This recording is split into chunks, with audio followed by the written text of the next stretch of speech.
All right, so we went in today talking about the importance of the market really continuing what we saw last week. And so far, it didn't really continue, but it didn't really reverse any of it either. It was a little bit of a doji pattern, a spinning top, whatever you want to call it, sitting at, for some of these indexes, at some pretty significant resistance levels. So we're going to take a look at some of those charts. And again, to take a look at how strong those resistance levels are, how likely we are to break through them and change the trend. Are we seeing any trend changing indicators yet? Or are we just seeing, a really good reversal within a trend? In this case, a really good up move within a trend, but still nothing that's breaking, that's breaking resistance. That would suggest that this is nothing more than a pullback. In this case, a pullback to the upside, because that's where the moving averages are.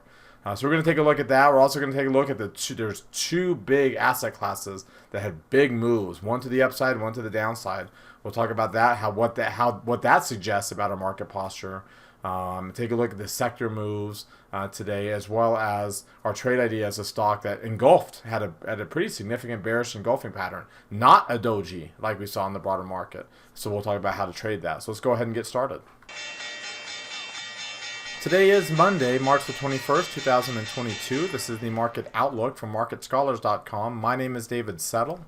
All right, well, let's start off taking a look at the S&P 500 with the market forecast indicator. As you can see, we have dark green shading now, so the intermediate line is crossed above 50. That's what's the dark green shading, though we are still not getting above that 50% retracement level. We're still not getting above that kind of 2.5% level above the 30-day moving average, which is, again, the level that's okay to stay in when you're trending, but when you need to reverse a trend, you kind of need to break through to the other side. And so getting up to above here to the other side would be a breakout, and kind of suggests that we are really kind of turning things around here and getting, after good strong 1, 2, 3, 4 good sized candles, good rallies, intraday rallies, to follow up with a doji pattern and at an old high point, and got a Fibonacci level as well, or about 50% level, not really a Fibonacci level, but a 50% level. So suggests we're getting a little quiet, right? Smaller range than normal, as you'll see later, smaller volume. So really kind of running out of gas into resistance. Remember, the 200-day moving average is here too, and the 50 is right around here. We'll see that in a second as well. We're not in bullish territory yet. The near-term line, is still well into bullish territory, well into extreme, above the 90th percentile there, and then you have your extreme down here at the low end. Your momentum line's continuing to decline because the ranges continue to decline. If you take a look at the NASDAQ 100, you'll notice same thing. Its resistance is here at the 38% level, so you're getting a doji right at resistance, right? That's a really important thing. We'll see how that plays out. Again, not very far above the 30-day moving average, very small range, relatively speaking, at resistance. So and again, light green shading, yellow line, because we're not quite above 50 yet. We will be obviously tomorrow, barring a major drop in the markets tomorrow. The Russell 2000 was a little bit more bearish. Obviously it wasn't as bullish as some of the others had been, so a little bit more bearish today, down almost 1%. Still below average range though. Kind of the same thing, sitting at resistance levels, a little bit below resistance in this case. Intermediate line is in the bullish territory. It's the only one that is in bullish territory. Obviously above its market sentiment line, which is still well in bearish territory. And then your momentum line actually did drop into bearish territory because of the drop. Near-term line still looks very similar to what you're seeing on the other indexes. So the near-term line is relatively bullish, but not, it's still at pretty strong bullish levels, not dropping out of those bullish. Probably the best near-term run that we've had here in the last little bit on all these major indexes. If you take a look at the long-term charts, remember green arrows, and we're actually now above the Hakinyashi close is above the 10 and the 40 week. They never did cross below. Positive PPO, positive differential, biggest bullish candle that we've seen in a while, right? In a long while. So that's a good sign. Now again, the week's not over with, but for one day, it's a good sign. You do have the green arrow here. You're above the 10-week moving average, a rising PPO, positive differential. We did see, we haven't had this big of a positive differential since over here, and we had a good week there, and we were unable to kind of maintain that. That ended up being the high point, so something to keep an eye on.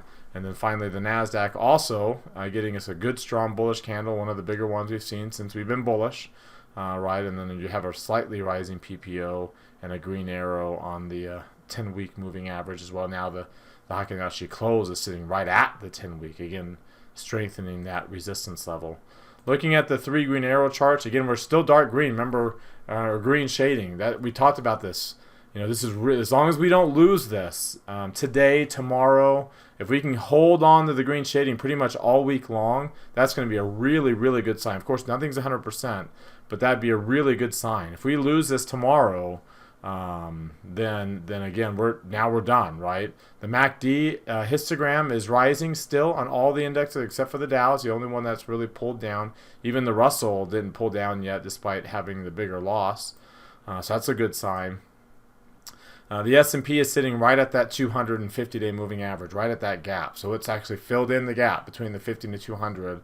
Now it's like, are we going to hold this resistance? There's a lot of volume here. Are we going to hold this resistance, or are we going to break out to the upside? Obviously, that's the big question, and you expect resistance to hold until it doesn't. And we see, I showed you before, you see even stronger resistance because of the Fibonacci levels on the Qs. Let me get rid of this short-term one. You see even stronger Fibonacci levels in the Qs, as well as the 50-day moving average. And then finally, IWM is actually through its 50-day moving average. It's just sitting at this old high point, right, of this decline, just underneath the 38 and 23% retracement levels, and obviously well below the 200-day moving average. And you can see what the histogram is doing, and the volume tapering off as we're rising here. So not quite at the same kind of resistance, right? It's just this kind of a horizontal resistance. There's not a moving average, whereas the other major indexes are all kind of at some significant moving averages. The diamonds are right at its point of control, as well as at the 50-day moving average, with a Harami pattern, doji pattern, and like I said, the histogram rolling down. So you expect resistance to hold or support to hold until it doesn't. And right now, a lot of these indexes are at some very, very significant resistance and support levels. Again, the positive directional movement index has dropped below 25. It's jumped above 20. The negative directional index has dropped below 25. They've crossed over, but they haven't made the bullish cross yet. Where the positive gets above 25, the negative gets below 20. The Qs look very similar. They just haven't crossed over yet. And then IWM have crossed over. The positives crossed over. The above 25 just barely, but the negative hasn't jumped below 20 yet. So we're going to see it's done that before. And the negative even did drop below 20 on that peak. Now the question is, are we going to get that same kind of? So we're going to get that kind of drop here soon. That remains to be seen. Right, that's what the indicators are kind of setting up for. Looking at the trend strength indicators, you have still noise. You're below the cloud. You still got some noise, which is again another resistance level for the spiders.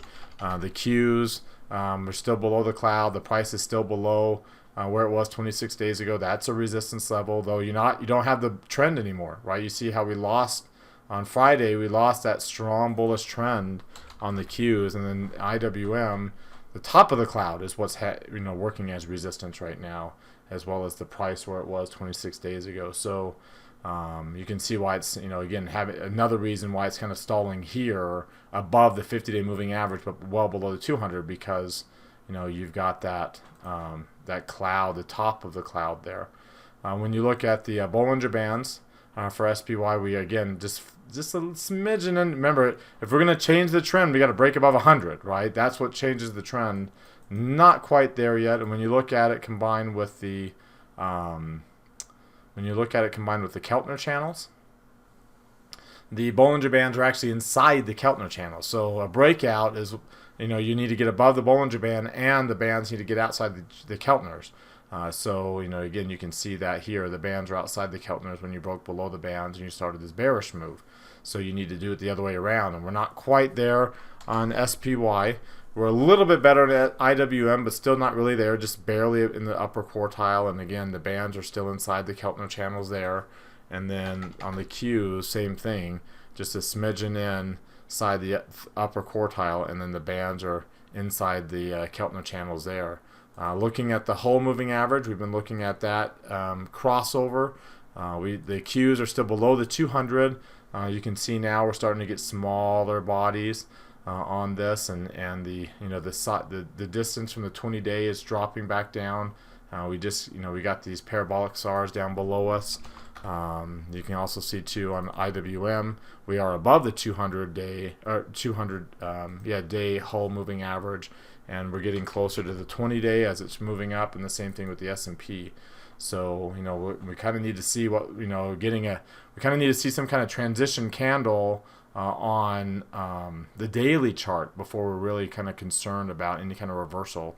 Like for example, tomorrow SPY, the candle will open at 440.29, and right now you can see the stock is trading at 444.39. That's where it will open tomorrow. I mean, that's where it's closed now, depending upon the gap. Unless we gap down to 440 and open there, you can see that like we're going to have a pretty decent bullish candle tomorrow too, assuming we open somewhere in this range with a small. We haven't been getting we've been getting some gaps to the upside and the downside. Today's was very minimal, so we'll see what kind of gap we end up getting tomorrow, heading into the new and with this new week. You can also see too that the today's move was a higher high and a higher low. We did not close above yesterday's high, so that's the first time we did not close above the prior day's high point. So not quite, and we're also back below, or stayed below for the most part of the day, last week's high. Same thing on the Qs, and the same thing on IWM. Right, IWM actually was more bearish. It was actually closer to yesterday's low point. So we actually had a little bit of an engulfing setup there on IWM. All of them forming obviously 4-week highs and all above their point of controls over the last 4 weeks. And for that matter, you can see IWM is above the value area for the last 4 weeks. Same with SPY. And same with the Qs, right? They're all just barely above their value area. So that's a good sign. Being above the value area, being above the point of control is a really good bullish short-term move. We kind of need to stay above that. So let's get new higher highs, higher lows tomorrow, and you feel really good about the kind of moves that we're getting. This bullishness staying. Very low volume today, 88 million shares, very below average on the trading range. So when you put those numbers in perspective, 88 million shares is down here, so well below the average. The trading range of 5.78 is way down here. These are really, really low numbers. Again, it's actually really good. That's bullish to bring these averages down. The problem is we're not above moving averages yet. We're not above like that 200-day moving average. So you would actually still expect to get bigger than average ranges and volumes. So it seems to be, again, the type of move where when you head into a resistance level, that's a sign that the resistance is more likely going to hold when volume tapers off and the ranges taper off, and volatility is still low but not getting down to new lows, not really breaking significantly that support at the 90% mark, again relative to VXV. So really interesting to see if we end up holding support here and getting a jump in volatility by the end of the week. Again, assuming this resistance will hold, because you expect resistance to hold until it doesn't. And again, if we break, then things change, right? If we break these resistance levels, then we're going to feel like then we have a good chance that we'll get a good intermediate trend going from here. We haven't had a good bullish intermediate trend for a while, so there's a good chance we'll get dark green shading the green line that we already have on the Russell 2000. Right? I mean, just barely, but we already have dark green shading the green line. So if we can break through these resistance, there's a good chance that will persist. If we can't, then there's a good chance we'll be back to dark pink shading the red line here relatively soon. So it's very important we follow through last week's bullishness with a good bullish week this week and get through resistance levels. And if, again, like I said, if we can't do that, which I expect we probably won't, I think the odds are most likely we won't, and that's what I'm expecting. Then this, like I said, this is a great selling opportunity. But if they do by the end of this week, then we'll change, right? We'll definitely change and start really kind of ramping up our bullish expectations going into the summertime. So what do you think? Do you agree with that? Do you disagree? Let me know in the comment section below, especially if you disagree. What charts or indicators are you looking at that suggest why you're either a lot more bullish than I am or a lot more bearish than I am? All right, before we look at some other charts, I invite you to subscribe to our YouTube channel. Mouse over this icon here in the bottom right corner of your screen. Hit the red subscribe button that pops out. There's also one down below the video if you're watching us on YouTube. That notifies you when our videos are posted. Also, while you're down there, hit that thumbs up icon. That tells us two things. You liked our video today, and you want us to do another video again tomorrow. Quick way to give us feedback and let us know that you actually like our stuff. Of course, if you don't have to click on anything. You don't even have to watch if you don't want to. Also, while you're down there, comment. What did you get out of the video today? What stood out to you? What questions or comments do you have? Post those in the comment section below. Join our website at marketscholars.com. There's a link popping out up there in the top right corner of your screen. Click on that link to subscribe to our site for free. Follow me on Twitter for more content between the videos from day to day. There's my handle at DavidSettle42. And join our Market Outlook Facebook group that we've created. All right, if you're watching us here on our blog, check out some of these other things over here on the right. Click on this icon right here. That takes you to our Market Outlook live page. On this page, every Monday, Wednesday, and Friday at 3:30 Eastern, I do a quick little 10-minute, 15-minute video. We look at all the old trades I've done in other market outlooks to see whether we should stay in them or get out of them. We also take a look at today's trade idea that you'll hear at the end of the video. We already put it on today before the market closed here. So again, that occurs at 3:30 Eastern time on this page. You can also get to it by clicking on Live Trade Review in our main menu. Also, come down here, you can see our upcoming classes. Click on View More. You can see our classes for the upcoming week, as well as all our recordings going back 4 years. You can go back and check out 4 years worth of recordings here. If you come down here, click on this heart. It takes you to this tab. Hit that like button. Also, click on that thumbs up icon. Takes you to that tab. Click on that like button. Again, the more you do that, it helps get our content out to more of our followers because of the engagements. The more engagements, the more people more people see the content based on how their algorithms work. It also benefits you because Twitter and Facebook promote content in your timelines from the accounts that you engage with the most. So we try to make it really easy for you to engage with us right here, right now, while you're watching. All right, now let's take a look at what's driving this price action today. And there was a pretty significant moves today, not necessarily in equities, as we saw. We didn't have that big of a rally in equities, but in bonds and commodities, a very significant rally.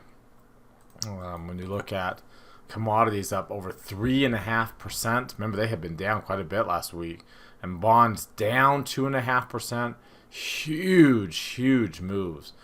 Gold and the dollar are both up together. Kind of a risk-off move there. Emerging markets kind of getting the brunt because of the stronger dollar. Let's take a look at like the commodity index and what it's doing. Because remember, it had been kind of pulling back from a parabolic peak. But big jump back up today. Big. The histogram was down. The MACD was below its moving average. But the price for commodities early last week had dropped below the 17-day. But then by the end of last week, it had jumped back up above. And then today, really moving up. Again, very low volume, relatively speaking, to what we had seen during that rally up to the upside. And then you can see bonds. Again, not as much volume as what we saw yesterday or Friday. But big volume, a big move down today. Big move down. That's a big reflection of rising inflation expectations. Look at the 2-year note, again, well above 2% now, up above this 2.2%, which is the 62% retracement. Let me show you where that comes from. It's the big yield decline that we had since that bear market of 2018 to the COVID low point that eventually we retested, and by August of 2020. So this is this kind of fake bear market that we had because, again, equities didn't experience it because of those mega cap names that did so well pre-COVID and post-COVID. So kind of like, but from other asset classes, we can see there was a kind of a more general move to risk aversion, just that these mega cap names were a risk aversion trade, a safety trade in and of themselves because of how big their market caps were. But now we've rallied back up. We're actually back up above these 2019 levels where we were reducing the Fed. Remember, the Fed was cutting rates right there in the summer of 2019. So we are right back up to that 2.3% level. And if you look at like the yield, the 2-year note today, the 2-year note really jumping up 2.12%, 16 basis point jump today. That was a huge rally. Big rallies you'll see here in just a second. This chart, there you go, that chart updates. Look at that big move higher. You can see over the 6-month time frame, we've had a few jumps, but what really stood out to me today was that the yield spread closed below 20 basis points. Remember, this yield curve kind of has been moving in these tranches of 20 basis points, and when we break like 40, we really drop, and now we're breaking 20.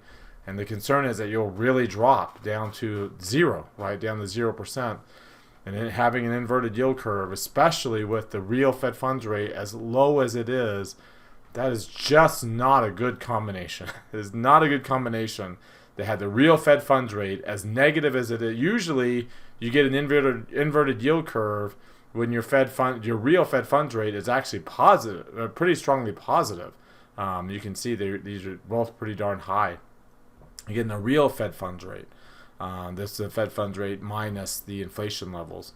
So the fact that we are extremely negative and we have close to an inverted yield curve is the reason why. I don't think the market is in correction mode right now, and I don't think that we are done with this correction mode. And I've shown you again what a correction mode looks like. You get you get below the 50 week moving average, and you can see we're actually a little bit back up above the 50 week moving average, right? We got back up above it. We're sitting at the 17 week moving average, which is also still above. So, we're kind of correcting, but not really on the SPY. On the Qs, we are, just not as much as what we've seen so far in the diamonds, but we are, or small caps, we are below the 50 week and still below the 17 week too. IWM, of course, we are well below. We're well below the 50. We're kind of sitting right at the 17 week there as well. So it's we're at some pretty strong resistance, but this is correction mode. We just haven't finished it. We haven't hit that 200 week, and same thing with the Qs. We're in correction mode. And SPY still really hasn't corrected. We had a few weeks, and we recovered those few weeks of being below the 50 last week. In 1 week, we got all the way back up above the 50. And now we're okay, are we going to continue through this and break through that 17 week and really moving to the upside, or is resistance going to hold and we're going to continue this correction to last week's lows and then some, right? Because again, last week's low basically just gets us to the 23%. The long-term pullback doesn't really begin until you break that, and you can see if you break that, there's just no volume down there. Very easy for it to fall its way down there to the bottom. Let's take a look at the major economies and how they're doing, because we saw that emerging markets, despite commodities not doing so well, emerging markets really struggling. If you take a look at China was back down. It had a really good run, down 4% today. That's going to have an impact. Brazil was actually up. Brazil continues to really rocket to the upside. Canada rocketing to the upside. These are very correlated to commodity prices, so those are really good returns. If you look at some of these, the next group of major economies, there's Australia really rocketing well above the moving average. Mexico down today, but still, and look at that move to the upside. That's really, and there's Argentina. Those are really the areas that have really taken off the most right now. But these kind of European areas, obviously they're impacted more by the geopolitical issues. They're up against resistance. Germany's up against resistance. In fact, when you look at them on this this chart here, like we do on the S&P, look at Germany, right? It's just barely above the 17-day, and look at the MACD already rolling over, well into bear market. Again, the S&P, remember, has not broken below. Especially now, is not below the 50 week. Germany is below its 200 week. It has really broken down. This is bear market territory, and this is where it was when, again, we were in a bear market in 2018 to the end of COVID, because we were below the 200 week. That's where Germany is. Japan, you notice, is flirting with its 200 week. Very important point of control there on the 5-year chart. When you look at the UK, it is also kind of flirting with these long-term moving averages and has been in correction mode, barely coming out of the COVID bear market and not really moving anywhere Beyond that, you can see Italy also flirting with that 200 week moving average, and here's the broader EFA basket there. I mean, that has corrected. EFA has corrected. You saw EWM has been in the process. EEM has broken its 200 week and is down below that. So a lot of these other areas have been in correction mode. They are in bear market mode, and SPY is still holding up as strong as it is on a relative basis. And the question is, like, again, how much, especially with that very poor margin of safety below us, how much more can it hold up, especially when a lot of these other areas have already filled in that gap, and now they have better margin of safety. As you saw, they're really close to their points of control for the last 5 years, and have really solid long-term support down below them, whereas the S&P does not. Let's take a look at these sectors in the S&P, the long-term sectors here, and you see how they're doing here today. Again, hitting up against resistance, whereas materials is doing well, energy is doing well, very commodity driven there. Everything else all kind of looking the same, all holding up against resistance there. When you look at the just how they did here on the just 1 day alone, you can see energy, of course. Remember, again, commodities took off to the upside, big outlier to the upside, and long-term bonds were the big outlier to the downside. There's real estate down there, utilities outperforming, materials and energy outperforming, and that's kind of what you would expect to see in a very commodity-driven market, an inflation market, right? An inflation market, these types of stocks do much better than these really high growth areas that don't do nearly as well in that type of market. And you can see XLK, XLY, XLC, which had been, I mean, really since they've been some of your biggest losers since this whole thing started that Friday after Thanksgiving, right? They've been the biggest losers. They've had a nice little rally, and now I expect that they'll actually turn back down and continue to lead us back down to the downside as we, again, enter probably a new leg of this correction. I don't know if that will enter this week. Again, the question is whether we'll follow through this last week's bullishness this week. But I don't expect that we will. I expect it will kind of languish around here. The type of doji pattern we got today is the kind of pattern I expect to see for the full week. Kind of this small range, small volume doji at resistance, little up, little down. But then, do we get the evening star candlestick pattern? Do we push through resistance the week after? That's the big question as we head into April expiration. And like I said it before, I've already told you before, I expect that these areas will lead that new leg lower, multi-week leg lower. Again, I'm not talking about bear. I'm just talking about correction. We still, much less a bear market. We still haven't even started the correction on the S&P because last week basically got us back above correction levels, right? So right now we are not at correction levels. We're still at pretty deep pullback levels, but we're not at correction levels now because of how much we rallied last week. The S&P, the Qs and the IWM, they are. And of course, EEM and EFA are in bear market level. They are in deep correction, bearing on bear market correct. So you see the stages that we're on, and I've also shown you too when you look at that chart on a long-term basis.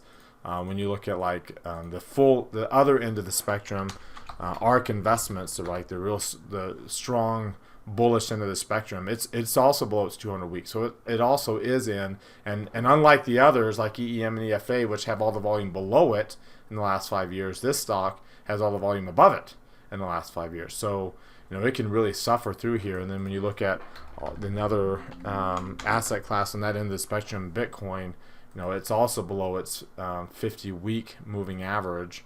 They're heading towards its 200-week and sitting below the 17, looking for potentially a new leg lower there to the downside again. So I still think that we're in correction mode, and 1 week doesn't change that.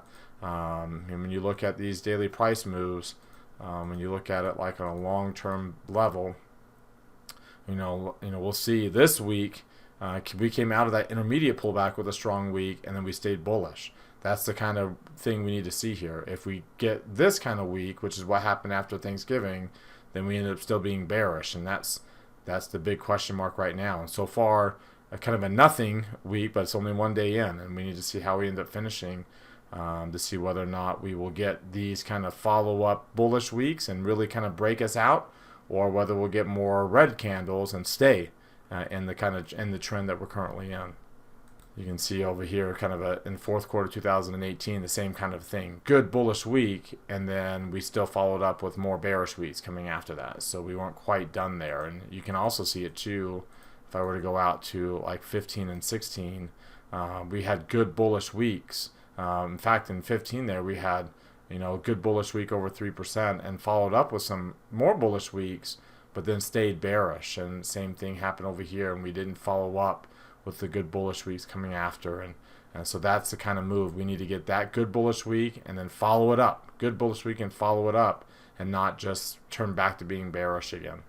All right, so for our trade idea of the day, I want to take a look at McDonald's. Let's take a look at it here. You can see a big engulfing pattern today, engulfing the last couple of days worth. And we kind of had when we were looking at earlier, it was engulfing this day as well at the lows of the day today, just here right before the market closed.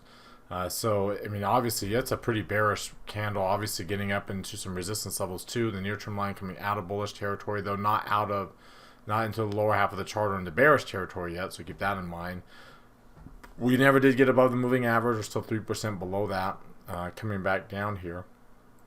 Looking at the long-term charts, you can see we're just getting the 10-week crossing below the 40-week this week. A little bit of a kind of a transition type candle here with a rising, with a positive differential, but we don't have a rising PPO, nor do we have the green arrow. Not anywhere close right now to a green arrow on that. When you look at the MACD and stochastics charts, you can see getting back below the 17-week moving average. You can see there's the point of control is down here. It's kind of, but we already broke sharply below that point of control before last week, kind of gapping up above it. So you can see the MACD histogram rolling back down. Like I said, the engulfing pattern being well below the 30-day moving average. And you can see we still haven't really even got the 50-day crossing below the 200-day. There, this is the simple moving averages, of course.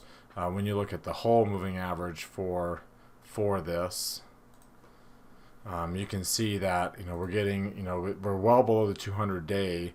We're above this, but you see the transition candle we got today. That's a pretty significant transition candle, much smaller body than what we've seen. You would expect, again, when you get these transitions, you expect a change in the trend. So we'll see if that ends up. Now we could get multiple transitions, as we saw over here. So we'll see if that ends up being the case right now. But a pretty transition candle there, being as far up above the whole moving average as we were. It looks like we're just going to start coming back down and work our way back towards it, at least, if not through it. Looking at some of the other oscillating charts for McDonald's, you can see the positive indicator got above 20, but never did get above 25, is bouncing down slightly. The negative indicator went parabolic, but it's pulled back and now is slightly bouncing back up. When you look at the RSI and the CCI, they both got up to good levels, but never did get up above, into bullish levels, and really never got above 50 on the RSI, and never did get above positive 100 on the CCI before getting this reversal pattern, candlestick pattern, well below the cloud. Getting back, we opened up above the blue line, getting well back below it. There's a pretty good gap between the blue and the green lines too to fill in. Still have a very strong bearish trend, very mature strong bearish trend going there. You can also see too that we had gotten up above the midpoint of this big wide bandwidth, and now we're back slightly below, so not quite holding up into the upper half even as much as we did back there, much less in the upper quartile, or much less getting above 100, which would change the trend, all right, which we're well away from that. And remember too, again, you got this you got the point of control, you got the bottom of the valley area below you as a support level, but that's already been broken once. Both of those areas got broke just a couple weeks ago before this rally back up, and so it diminishes the strength of that support on its way back down again for another potential support break. We'll see if that ends up being the case. So what we decided to do on that was to come over here and to sell, buy the at the money put, 235. Like I said, we were actually a little bit below 235 when we made this trade. It was in the money when we bought it. Now it's still at the money though, and then sell the one strike away to offset some of that cost. So there's how much it actually rallied since we got into it earlier today. Got a full position size because earnings will be after the April expiration. And you can see it has to get above 240, which essentially we'd have to get back up above today's high and completely nullify the engulfing pattern for us to just lose half of what we're willing to lose, which would be, again, about half, a little bit less than half than what we're trying to make, which would be a good 2-to-1 reward to risk ratio there. All right, well, that does it for today. You've heard from me now. Now I want to hear from you. Use that link popping out in the top right corner of your screen. That takes you to our Market Outlook forums. Open up any new thread there with any questions or comments you have. Reply to anybody else's thread. Let's keep this conversation going in between videos. As always, thank you very much for watching. Remember to subscribe to our YouTube channel. Hit that thumbs up icon. Comment on the video down below. Have a great rest of your Monday night, everybody, and we'll see you all next time.